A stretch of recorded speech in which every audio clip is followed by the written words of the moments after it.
بسم الله الرحمن الرحيم، والصلاة والسلام على أشرف المرسلين سيدنا محمد سيد الخلق أجمعين. أخوكم في الله دكتور محمد صاحب مزرعة العالمية فارم. إن شاء الله هنتكلم النهاردة عن موضوع مهم جدا، موضوع شائك جدا جدا جدا. ناس كتير خايفة إنها تتكلم فيه. أنا بقالي مدة طويلة بحضر في الموضوع علشان أقول لك كل الجوانب بتاعة الموضوع، بحيث إن الموضوع يبقى طالع مفيد للناس اللي هتتفرج عليا. زي ما احنا متعودين، لو انت مستعجل ووقتك ضيق احفظ الفيديو واتفرج عليه في وقت تاني. لو انت فاضي وبتستمتع بالكلام بتاعي وحابب ان انت تكمل الفيديو للاخر، صدقني هتطلع بمعلومات وافكار جديدة هتفتح مخك في مجال الانتاج الحيواني. الموضوع بتاعنا النهاردة هو موضوع الشراكة، اللي هو اساس اي مشروع في الدنيا.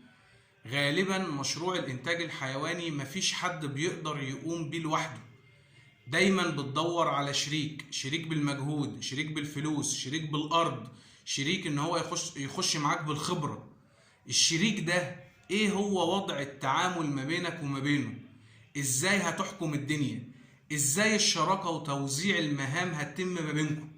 ازاي نسب راس المال تتحسب والارباح؟ وازاي نحسب الخسارة لا قدر الله لو حصلت؟ كلامنا الفيديو ان شاء الله هيبقى فيه كل الكلام ده، وهنتطرق لموضوعات كبيرة، لان صدقني والله العظيم الموضوع متشعب والموضوع صعب جدا.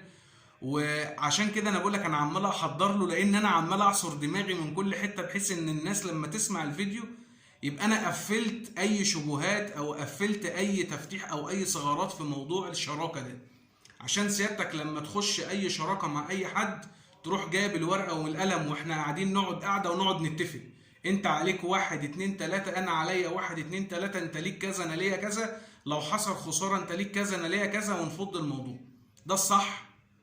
ولو في اي حد انت هتخش معاه شراكة ومش هتكتب معاه ورق، بلاه، ما تخشش اصلا.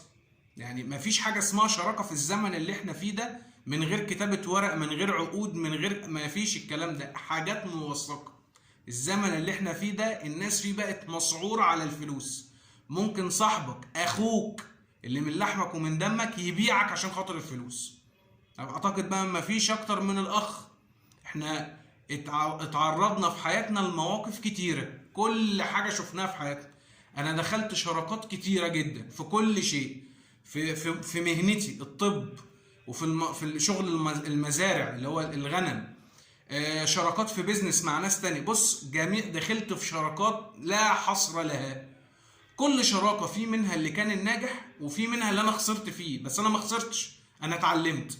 والعلام اللي انا اتعلمته ده انا كاتبه في الورقة وجاي اقوله لك بقى النهارده. طيب، عشان نسمي الله، صلى على النبي كده، عشان صدقني والله الجمجمه انا عاصرها جامد قوي عشان اطلع لك الكلمتين اللي انا اقولهم النهارده دول. اول حاجة، هل الشراكة في الدين بتاعنا حلوة ولا وحشة؟ يعني انا بسعى ان انا عايز اعمل مشروع، وقدراتي المادية، القدرات المادية بتاعتي لا تسمح، وليكن أنا عايز أجيب غنم وأنا ما عنديش خبرة، أنا معايا فلوس، معايا 50,000، معايا 100,000، وفي واحد جنب مني أنا عارف إن هو بيربي غنم وعنده أرض وعنده الخبرة. ينفع أطرح عليه الشراكة إن إحنا نشارك، ولا دايما إحنا كمصريين بنخاف يقول لك أنا ما بحبش الشريك زي الفريك، الكلام اللي إحنا عارفينه ده؟ فهل الشراكة حلوة ولا وحشة؟ تعال نتكلم دينيا الاول. بص، عندنا حديث عن الرسول بيقول ايه؟ فان صدق، حديث في حق الشراكه يعني، بيقول فان صدق وبين بورك لهما في بيعهما. يعني لو انت وصاحبك، انتوا الاتنين شركاء، انتوا الاتنين مفيش حد بيعمل سبوبه من ورا حد، مفيش حد بيخون حد، مفيش واحد بيستغل الشغل ده ان انا هبيع الحاجه دي وليكن ب 1000 جنيه، انا هقول لصاحبي لا ده انا بعتها ب 500 وانا ضربت ال 500 في جيبي. انت فاهم انت الفهلوه بتاعت المصريين، تمام؟ الرسول صلى الله عليه وسلم بيقول كده في حق الشراكه، فان صدقا وبينا بورك لهما في بيعهما. في بركه هتحل على الشراكه دي وعلى المشروع ده. وان كذبا وكتما محقت بركه بيعهما، البركه هتروح، خلاص المشروع بتاعنا هيبوظ. طيب، ايه تاني في حق الشراكه في الدين بتاعنا؟ ربنا سبحانه وتعالى بيقول انا ثالث الشريكين. متخيل؟ انا واحد صاحبي، انا واخويا، ربنا الشريك التالت. يعني مش انت هتخون ازاي؟ يعني انت بتخون ربنا؟ يعني دي امانه، انت هتخون ربنا؟ مش عارف الصراحه. انا ثالث الشريكين ما لم يخن احدهما صاحبه، فاذا خان احدهما صاحبه، يعني لو في واحد خان التاني، خرجت من بينهما. ربنا خرج خلاص، ومين اللي جه بقى؟ الشيطان جه. ما دام الشيطان جه خلاص مفيش بقى، الدنيا باظت خالص ما بينهم.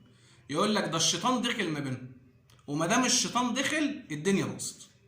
ده من حيث الدين، يعني الدين بيقول لك ان الشراكه دي شيء عظيم، وان ربنا هو حاطط ايده على الشركاء، هو اللي بيحابي عليهم، هو بيرزقهم، لان ما تعرفش سبب الرزق بتاع مين.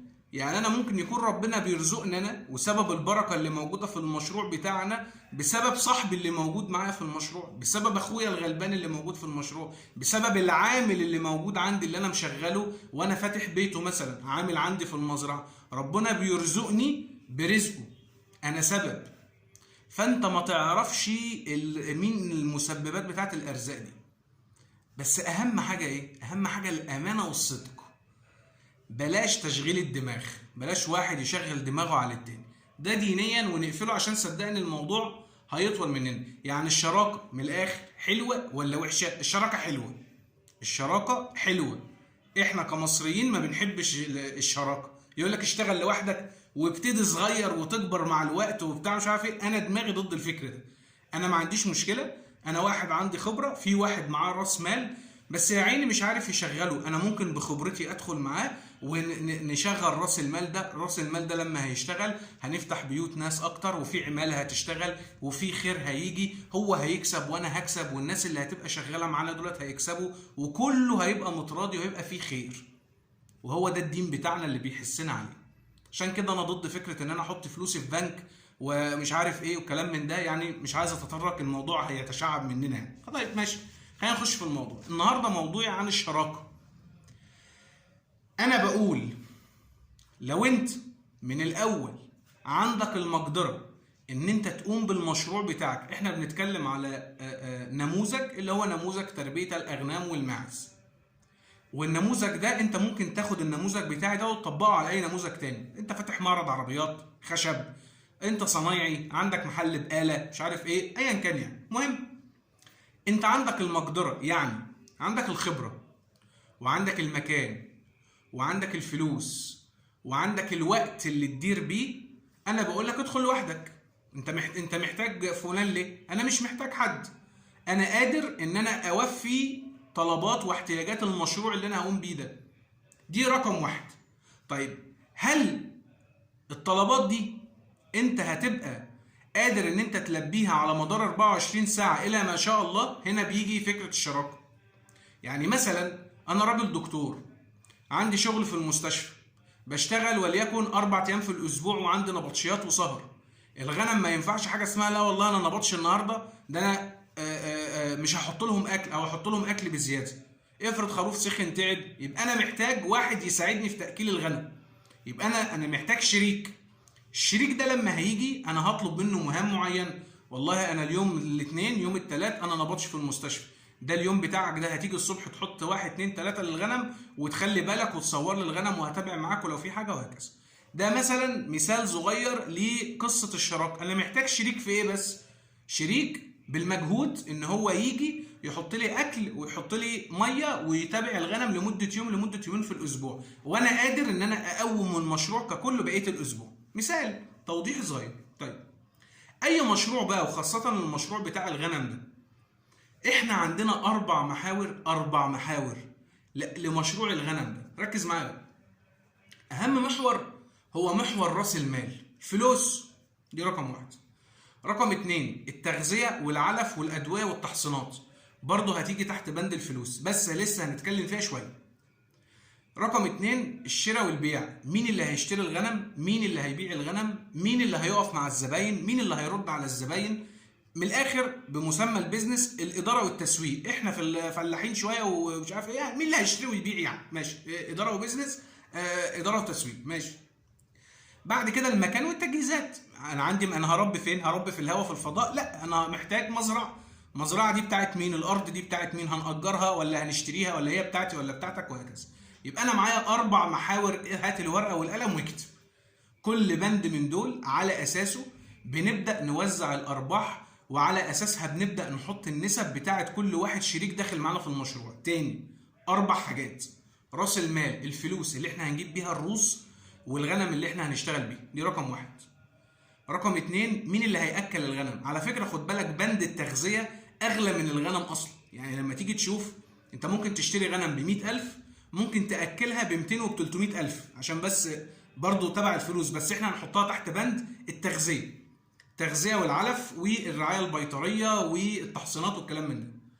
بعد كده مين اللي بيشتري وبيبيع، مين اللي بيقابل الزباين وبيبيع لهم. يبقى الشراء والبيع اللي احنا بنقول عليه الاداره والتسويق، واحد قاعد على النت، واحد بينزل على الصفحه، واحد بيرد على العملاء، واحد بيقابل الناس، واحد بيبيع لهم، ده بيوزن، هو ده اللي بينزل الاسواق وبيجيب لنا الغنم، ده اللي بياخد الغنم وينزل يبيع في الاسواق. مين اللي هيقوم بالقصه دي، انا ولا صاحبي، انا ولا شريكي، انا ولا اخويا؟ ماشي. رقم 4، المكان والتجهيزات، هنربي على سطح بيتنا ولا هناخد مزرعه، ولا انت المزرعه دي بتاعتك ولا بتاعتي، وهكذا. يبقى المكان والتجهيزات 4 محاور، كل محور منهم قصه وحكايه، ولازم نقعد نتكلم في كل بند منهم. اول حاجه، احنا خلاص قلنا المثال التوضيحي بتاعنا، وزي ما قلت لك الموضوع بتاعنا متشعب وفيه كلام كتير، والكلام بتاعي اللي انا هقوله دلوقتي ده كلام انا اتعلمته، ممكن يكون صح وممكن يكون غلط من وجهة نظر بعض الناس، ولكن انا بقول لك الكلام ده بناء على تجارب شخصية.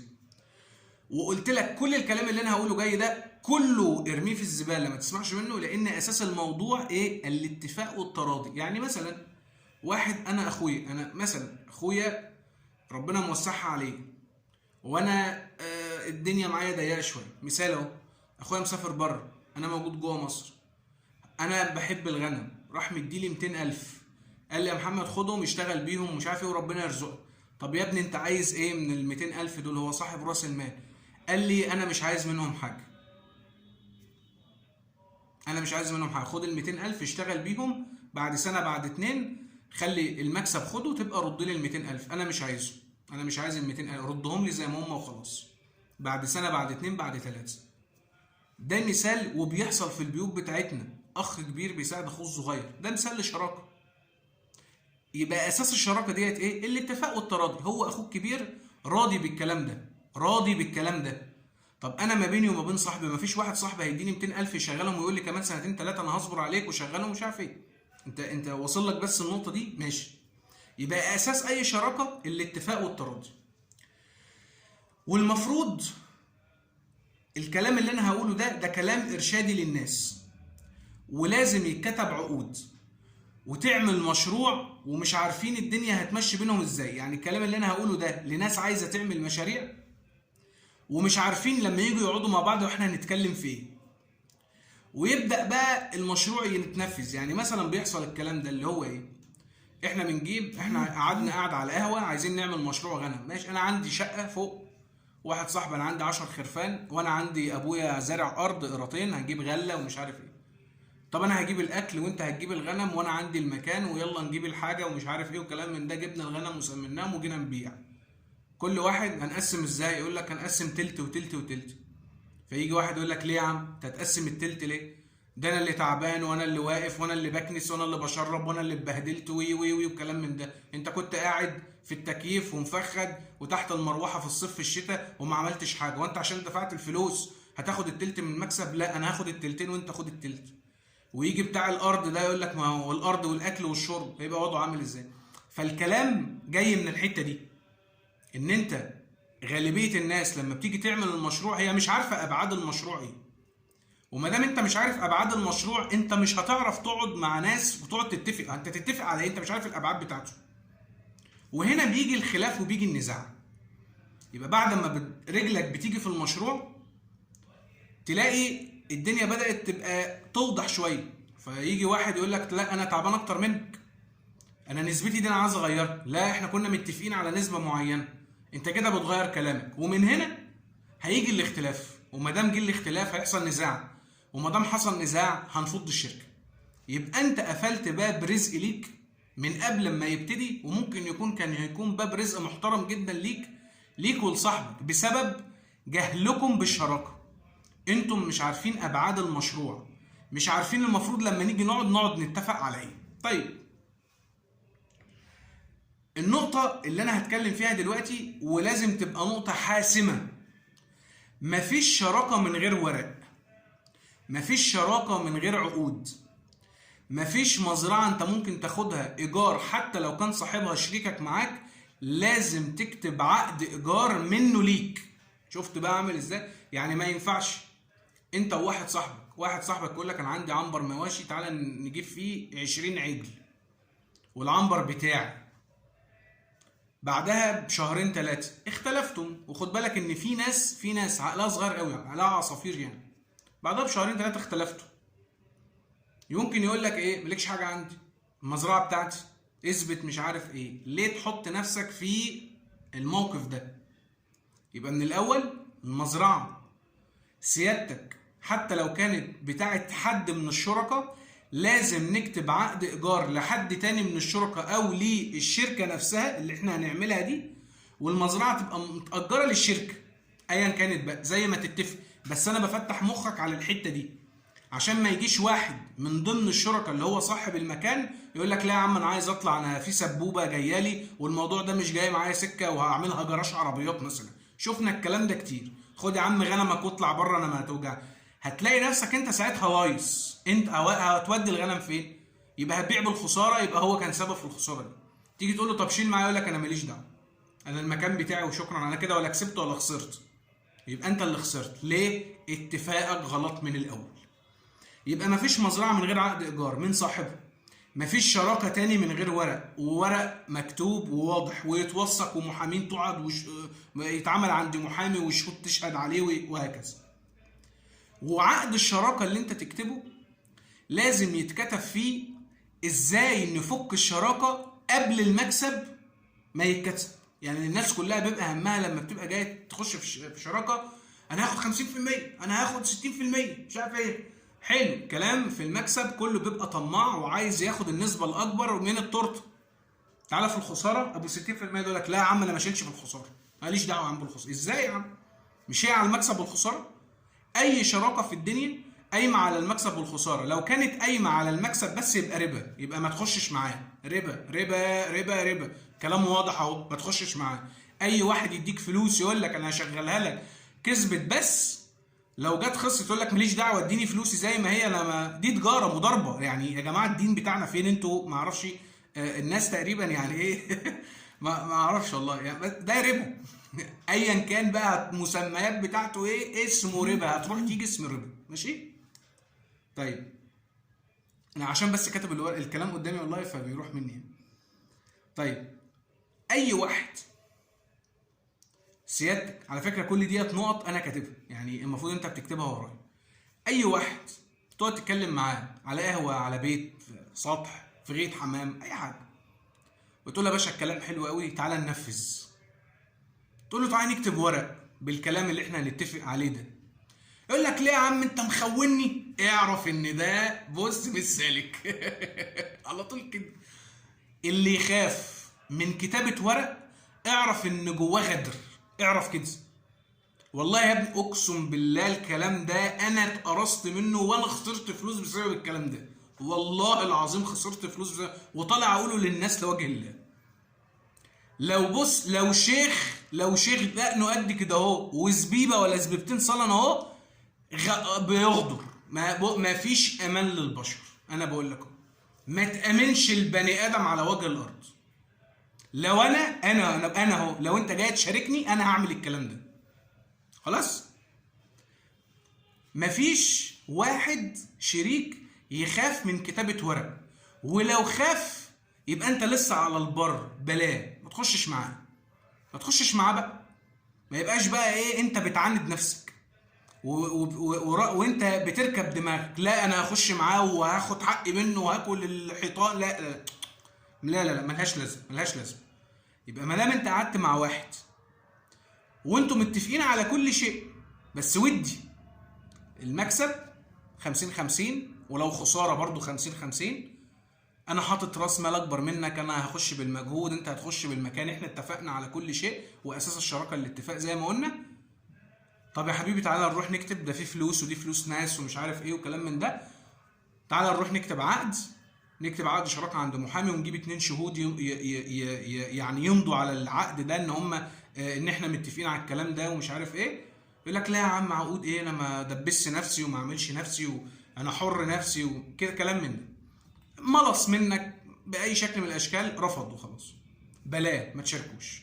اللي بيخاف من كتابه الورق يا اما مش سالك، هو اصلا من جواه مش سالك، مش بتاع شغل يعني، يا اما جواه الغدر، هو ناوي ان هو يغدر بيك، فبلا من الاول وما تدخلش نفسك مع واحد زي ده. ماشي، نقفل النقطه دي.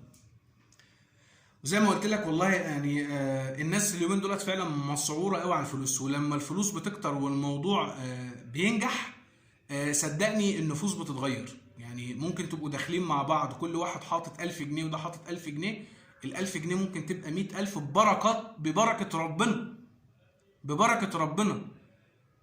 الطمع يخش يقعدوا بقى يرازوا في بعض، انا عايز اطفشه وهو يطفشني واخد المشروع كله لوحدي، وبدل ما 100 بدل ما نكسب 100 بنكسب ال200، وال200 يخش في جيب انا، وانا اولى وانا اللي شغال اكتر. وانا قلت بص، النفوس الفلوس بتغيرها.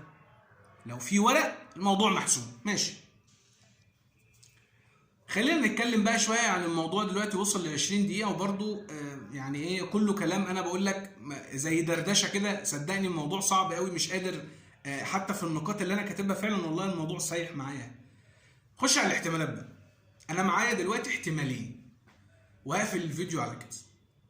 الاحتمال الاولاني تمام، واحد، انا هبدا اقول في الشراكه احتمالات، وممكن انت على فكره في الكومنتات تكتب لي بقى انا والله معايا كذا، واخويا معاه كذا، وابن عمي عنده كذا، وفي واحد صاحبنا عنده كذا، نظام الشراكه ده ما بيننا يتم ازاي كده يعني. ماشي، في احتمال جه في بالي يقول لك عندي مكان وعندي الخبره. في واحد عنده بيت كبير، وقدام البيت ده في جنينه او في عنبر مواشي، وهو كان شغال فتره في الغنم، او ابوه مثلا كان بيربي غنم وعجول وعنده الخبره، ولكن معهوش راس المال اللي يعرف يروح يشتري بيه عجول وغنم وكلام من ده. في شريك عايز يخش معاه، يبقى الراجل ده معاه كام حاجه؟ معاه حاجتين. معاه المكان اللي هي مكان المزرعه، ومعاه ايه بقى؟ ومعاه الخبره اللي هي الاداره والتسويق. يبقى معاه حاجتين من ال4 محاور الاساسيه. ركز بقى.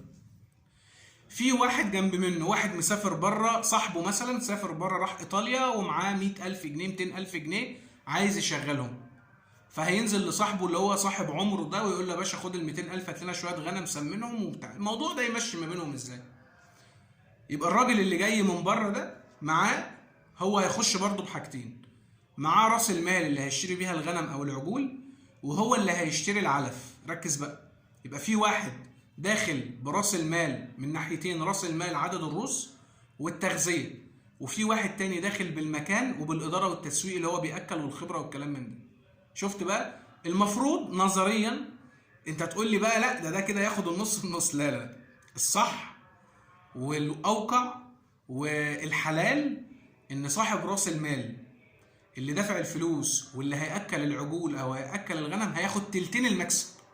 تتقسم كده، هياخد تلتين المكسب لصاحب راس المال واللي هيعلف، وتلت واحد بس للي داخل بالمكان والمجهود. تلت واحد بس، خد بالك ده في حالة المكسب. احنا اتفقنا الخسارة قبل المكسب. يعني ايه؟ يعني واحد دافع لي 500,000 فلوس، افرض انا ما كنتش امين على هذه الفلوس، ما فلوس كتيرة، ويقول لك يا عم انا ايه المشكله، انا هعمل المشروع كسب ما كسبش، انا ما خسرتش حاجه. ركز بقى في الكلام ده للناس اللي هتدفع فلوس بس وهي لا تفقه شيء. يا ابني انا بقول لك الكلام ده عشان بحصنك. لو ما كتبتش عقد انت اللي هتخسر، وواحد تاني داخل يقول لك المكان اهو وعند الخبره والخبره كافيه وكل حاجه، فرش لك الارض وعامل لك البحر طحينه، وانت سيادتك اتدبيت معاه ودفعت لك 500,000، نزلت جبتوا 10 عجول وجبت لكم 20 خروف مثلا ولا حاجه، وبعد كده الغنم خسرت مات لك 5 خرفان على عجلين، وبعت الغنم وبعت العجول، وبتلم نفسك لقيت الموضوع خسران 100,000 جنيه. الوضع ايه؟ ما هو ده اللي بيحصل. هتعمل ايه؟ هتاخد فلوسك، والراجل اللي كان داخل بالخبرة والمكان هيقول لك الله يعوض عليك بقى، هات 500,000 بقى نجرب في دورة جديدة زي بتوع الفراخ كده. ينفعش الكلام ده، ما ينفعش، ده حرام، لان احنا شغالين على المكسب والخساره. امال الصح ايه؟ الصح ان يتكتب في العقد تلتين المكسب تلتين الخساره انا اتحملها، والناحيه التانيه تلت المكسب تلت الخساره. يعني ايه؟ يعني سيادتك وليكن احنا خسرانين 100,000 من قيمه راس المال، ال100,000 دولت يتقسموا على 3، واللي كان داخل بالمجهود واللي كان داخل بمكان المزرعه يدفع التلت لصاحب راس المال. ده الصح وده الحلال، غير كده مش عايز اسمع، انا دماغي جايباني الكده. ليه بقول لك البند ده؟ لان دايما البني ادم لما يبقى عارف ان هو هيتشارك او هيشارك في الخساره هيخاف على راس المال حتى لو ما كانش راس ماله، وده عيب فينا الصراحه. احنا بقول لك اهو، انا اعرف ناس يقول لك ما دام مش فلوسي انا ما يهمنيش. عشان كده يقول لك دايما ايه، خلي الشريك يشارك معاه براس مال عشان يبقى خايف على راس المال، لانه هو حاطط فلوس من جيبه فيبقى خايف على المشروع، لان احنا مش متفقين. لكن لو الشريك ده حتى لو هو داخل بالمجهود بس، وهو ماضي على نفسه عقد ان هو هيشيل في الخساره التلت، حتى لو ما كانش دافع فلوس هيراعي ربنا وهيحافظ على مال الناس ويشتغل بضمير ويبقى عنده امانه وصدق. علشان كده بقول لك الاتفاقات مهمه. يبقى لو انا دافع فلوس بس، انا يا عم ممول للمشروع، انا واحد مسافر بره وفي واحد صاحبي قاعد جوه البلد وعايز انا اخش معاه مشروع وربنا يوسع عليه ويوسع عليا، بدل ما احط والكلام ده انا اتعرض عليا الكلام ده كتير. ناس مسافره بره عايزه تدفع فلوس يقول لك انا ما بحبش احط فلوسي في بنك، دخلني معاك في مشروع تسمين، دخلني معاك مش عارف. لو انا مش قد الامانه بقول له لا ما تخشش معايا، انا يا عم انا ربنا يعني انا كفايه عليا بس ال 20 30 راس اللي انا بقوم بيهم، انا ما عنديش وقت ولا عندي المجهود ان انا اجيب على دول ال 30 كمان، انا ما عنديش وقت ان انا اراعي 60 غنم، ما عنديش وقت. يبقى حرام لو انا عارف من الاول ان انا مش قد الامانه ارفض الفلوس، ما تزغللش عينيا. لكن هو ده اللي بيحصل بقى، ان الناس ما بتقول لك ما دام انا مش دافع فلوس وهخش بمجهودي، يا عم خش وانا هخسر ايه؟ كسبنا اهي اديني نمني من الحب جانب يعني، طب لو خسرنا هو كده كده فلوسه هياخدها وانا مش خسران حاجه. وده اللي بيحصل. لو انت كاتب عقد يبقى انت ماسكه، تخليه يخاف على راس مالك، تخليه يخاف على الغنم، لو الحاجه تعبت يجري بيها ما يسيبهاش تموت. ركز في الكلام. الناس اللي مسافره بره كتير قوي بيتصلوا عايزين يعملوا مشاريع ومعاهم فلوس وبيعوزوا ان هم يشاركوا ناس جوه مصر، ويرمي له في المزرعه بتاعته 300 400 500 الف ويقول له مش عارف ايه. وغالبا يعني 90% من الناس اللي كلمتني كلهم بيقولوا ان الموضوع كله بقى بالفشل يعني، ويتقفل من الموضوع. يعني يقول لك الموضوع الغنم والبقر والعجول والكلام من ده مش حلو، لا هو حلو وفي لقمه عيش حلوه، واللي يقول لك غير كده يبقى كذاب. ماشي. طيب عايزين نقول احتمال تاني. الاحتمال التاني بيقول ايه بقى؟ خد بالك بقى، الاحتمال التاني ده هي دي الشعب بقى الاكتر، يعني هو ده اللي موجود جوه مصر، شعبة كبيرة جدا بتمشي بالاحتمال ده. اللي هو ايه بقى؟ انا وواحد صاحبي، انا واخوي بنحب الغنم ايا كان، انا هحط نص الفلوس وهو هيحط نص الفلوس، يعني نص راس المال. هنقول امثله بارقام بسيطه خالص، 100,000 انا هحط 50,000 وهو هيحط 50,000. ما عندناش مكان، هنأجر مزرعه، العنبر هنأجره، يبقى الإيجار ما بيني وما بينه إحنا هندفعه الاتنين مع بعض، ماشي. الشغل ما بيننا بالنص، يعني هو هيروح يوم السبت وحد واثنين، وأنا هروح تلات وأربع وخميس، والجمعة بتلف علينا، أو الجمعة أنا وهو هنتقابل في المزرعة أيا كان، مقسمينها سبت وتلات وخميس، وهو حد واثنين وأربع أيا كان أنت بتقسمها إزاي. هو هيروح الصبح أنا هروح بالليل، بس الشغل ما بيني وما بينه بالنص بالنص، ماشي. الاكل برضو من نص، يعني عايزين نشتري اكل ب 5000 جنيه، هات يا ابني 2000 ونص وانا كمان 2000 ونص، هنروح نشتري العلف بتاع الغنم. كده المشروع كله مناصفة. حلو. ركز بقى في الحتة التركاية البسيطة اللي جاية دي. انت جاي تشاركني ليه؟ انت رايح تشارك واحد بتاع مزرعة فراخ بقاله 20 سنة بيربي فراخ ليه؟ وتقول له انا هناخد العنبر سوا، وهنجيب الكتاكيت سوا، وهندخل العلف سوا، ولما هنيجي نبيع هنبيع سوا. طب ما عملتش الموضوع لوحدك ليه؟ ليه؟ ها؟ عشان انت محتاجه، علشان بند الناس ما بيعجبهاش لما بنيجي نتكلم فيه، الناس ما بيعجبهاش الخبرة. ركز، الخبرة. انت جاي تشاركني ليه؟ انت جاي تشاركني عشان انت عارف ان انا خبرة، ان انا بقالي مدة في السوق وعاجن السوق وعارف الدنيا رايحة فين وجايه منين. رايح تشارك اللي عنده مزرعة فراخ ده ليه؟ لان انا عارف ان هو بقاله 20 سنة بيربي فراخ، وعارف الفراخ اولها فين واخرها فين. فانا رايح اشاركه علشان كده. هل الخبرة دي ما تتحطش ضمن بند لوحده نتفق عليه قبل ما نخش المشروع؟ لازم نتفق عليه، لازم. يا اما لو احنا الاتنين ميح، احنا الاتنين نخش نخبط مع بعض. لكن انت جاي تشاركني لان انت عارف ان انت لو دخلت معايا بعد توفيق ربنا، وبعد ما نقرا الفاتحه والكلام اللي احنا قلناه في الاول ده، مفيش حد هيخون التاني، ربنا باذن الله هيبارك لنا في رزقنا وربنا هيوسع علينا. بس انت جاي تشاركني ليه؟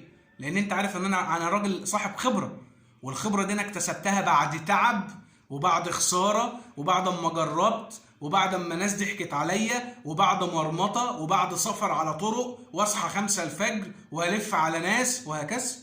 يعني الخبره دي ما جا، يا اما اتعلمها انت بقى في سنين. ما انت ما تجيش تاخد الخبره دي ببلاش كده. يبقى الصح ايه؟ لو احنا حاطين مناصفه، انت جاي تشارك واحد عنده خبره وهو اللي هيدير، هو هيقول لك انا عارف كل حاجه، انا معايا يا عم الفلوس وانت داخل معايا، كل حاجه ما بيننا بالنص، بس انا اللي هدير. يعني ايه انا اللي هدير؟ انا اللي هنزل اشتري، وانا اللي عارف تضريبات العلف، وانا اللي عارف هنجيب الغنم منين وهنبيع امتى وهندخل امتى وهنتعامل مع مين وما نتعاملش مع مين، وكل شيء وكل جوانب الموضوع هو عارف. وانت داخل معاه هو بيقول لك الاوردر انت تنفذه. حط النهارده 10 كيلو علف، النهارده حط لي كذا، النهارده اعمل لي كذا، انت ماشي تحت منه. رقم 2، ده مش عيب على فكره، ماشي. نعملها ازاي؟ وخد بالك الاحتمال ده هو ده الاحتمال الاوقع. يعني بيحصل كتير قوي الموضوع ده، وتلاقي فيه واحد يقول لك ايه، انا صاحبي دخلت معاه مشروع وبس انا اللي بعمل كل حاجه، هو طيشه يعني ما انا اقول له روح يمين يروح يمين وهو ما يفهمش حاجه، بس هو كل حاجه حاطط فلوس زيي وحاطط مش عارف ايه زيي وحاطط كل حاجه، بس انا اللي بدير. هل الاداره دي ببلاش؟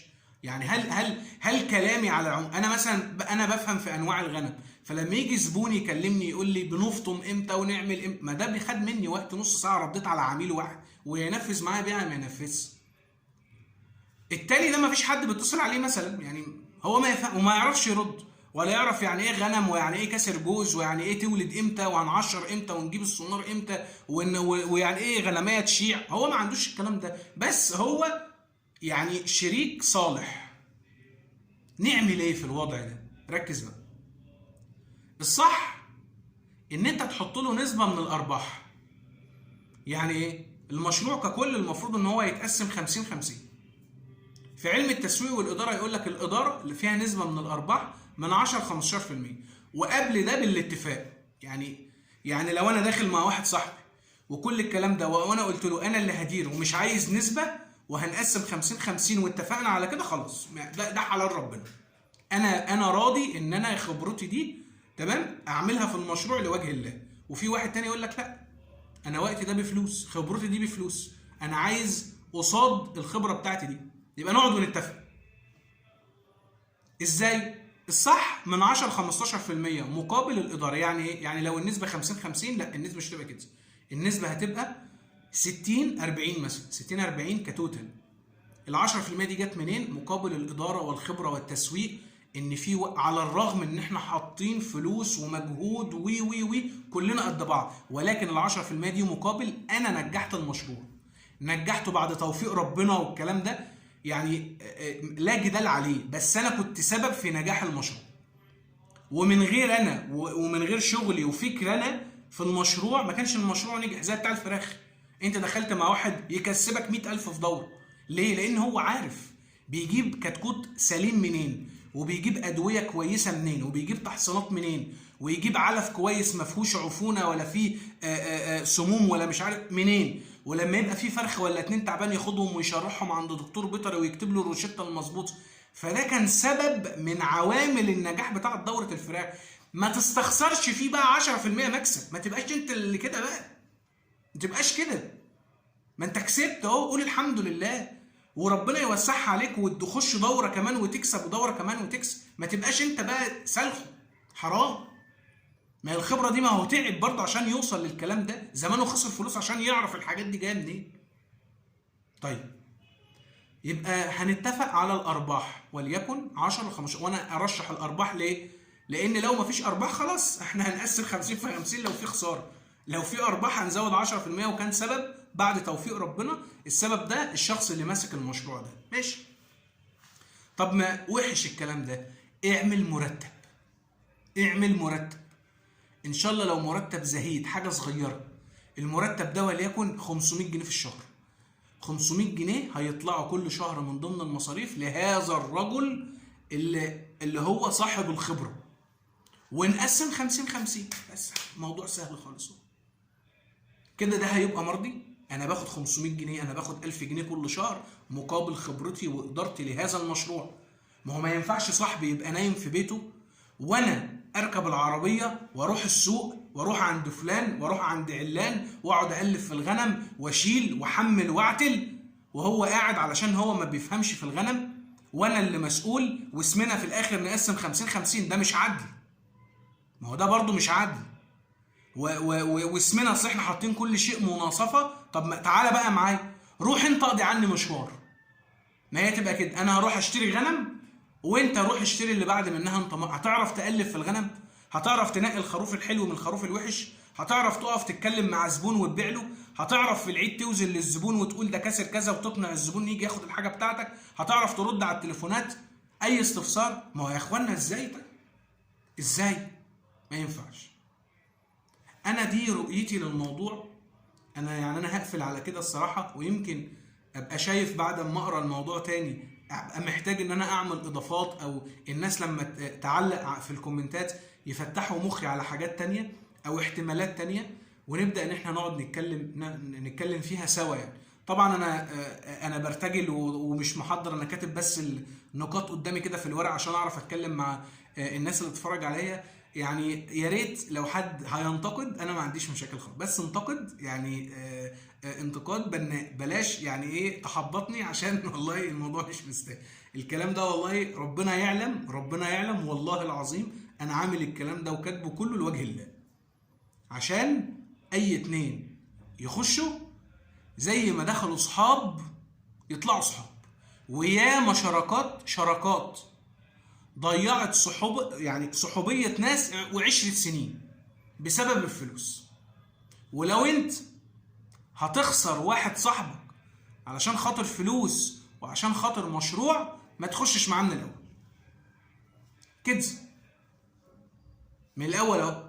لو انت عارف ان صاحبك ده سمعته طريقته ايا كان، انت عارف ان هو لما بيخش مشروع بيفض ومش بتاع شغل وكلام من ده، ما تخشش معاه من الاول. وحافظ على قدر الود اللي ما بينك وما بينه، وشكرا على كده.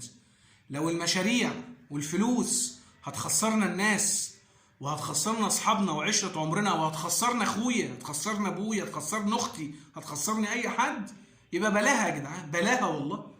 ونشتغل بقى في الحكومه ونروح الصبح موظفين ونمضي حضور وانصراف وشكرا على كده، ما نعملش حاجه.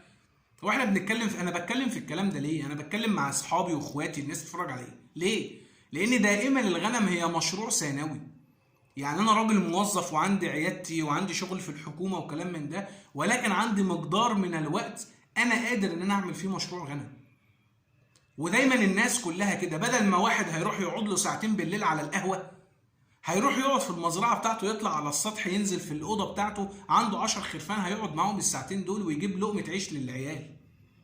فدائما يعني تربيه الغنم او مشروع الغنم مش محتاج قدر كبير قوي من الوقت، مش بتقدر تخصص له قدر كبير من الوقت. عشان كده دايما انا ماسك فيه، دايما بتكلم فيه. هات واحد بتاع فراخ كده يقول لك في دوره الفراخ بقعد 40 يوم في المزرعه، صاحي اكل شارب. ليه؟ لان تربيه الفراخ صعبه، تربيه الغنم مش صعبه، تربيه الغنم مش صعبه. ده هي انت ممكن تواليها نص ساعه الصبح ونص ساعه اخر النهار، قبل ما تروح الشغل وبعد ما ترجع من الشغل. فانا بقول لك الشراكه شيء مهم وشيء عظيم وسبب من اسباب الرزق، بس احنا بنعمله غلط. عشان كده دايما يعني الشائع وسط الناس وعندنا احنا هنا يقول لك بلاش الشراكه، ما تشاركش حد، اشتغل لوحدك. يا جدعان ازاي؟ ما ممكن الشريك ده يبقى سبب ان هو يوسع عليا رزق. لو انا مخنوق وفي محل وعايز اكبر ومعيش فلوس، هتنيني صغير؟ ما انا محتاج راس مال. فين الفكر؟ انا عايز فكر. الناس بتوع انت عندك، انت مفكر الشركات الكبيره دي قوي، هل الفلوس اللي موجوده فيها بتاعت واحد بس؟ ازاي يا جماعه؟ في حاجه اسمها رئيس مجلس اداره وشركاء واسهم ومش عارف، وكل واحد دافع مليون 2 3 4 مليون، بس في شركه وفي نظام وفي عقود، وكل واحد بيخش وبيطلع بالنظام بتاع الشركه. هتخش وتدفع فلوس، يبقى انا بحدد لك ارباحك ايه واسهمك ايه وتكسب ايه وتخسر ايه وعليك ايه وليك ايه. عايز تطلع وتفض، ما عنديش مشاكل برضه بالورق. عشان كده دايما الشركات الكبيره محافظه على الكيان بتاعها. عمرك ما تلاقي شركه واحد طلع منها فالشركه انفضت وخسرت، ما فيش حاجه اسمها كده. ما تلاقيش الكلام ده. ليه؟ في ورق. التسويق والاداره والبيزنس ورق يا جدعان. ازاي؟ انا خلصت. كل سنه وانتم طيبين. اخوكم في الله الدكتور محمد. يعني يا رب يكون الفيديو الناس استفادت منه، ولو استفدت صدقني ابعته لواحد صاحبك خليه يتفرج عليه، يمكن يشاركني مثلا ولا حاجه. السلام عليكم.